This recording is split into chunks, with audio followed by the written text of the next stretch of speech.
मुंबई महापालिका सत्ता, सामर्थ्य आणि वर्चस्वाचं केंद्रबिंदू आणि त्या सत्तेवरील ठाकरेंची पारंपरिक मक्तेदारी मोडीत काढण्यासाठी महायुतीने एक मोठा डाव टाकलाय.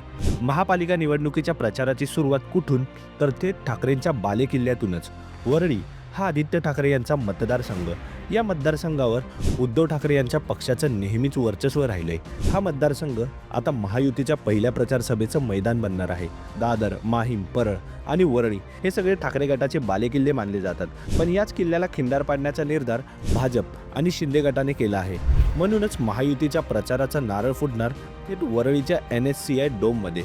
3 जानेवारीला शनिवारी संध्याकाळी मुख्यमंत्री देवेंद्र फडणवीस आणि उपमुख्यमंत्री एकनाथ शिंदे यांची या ठिकाणी जाहीर सभा होणार आहे. या सभेतून महायुतीची आत्तापर्यंतची विकास कामे मांडली जाणार आहेत.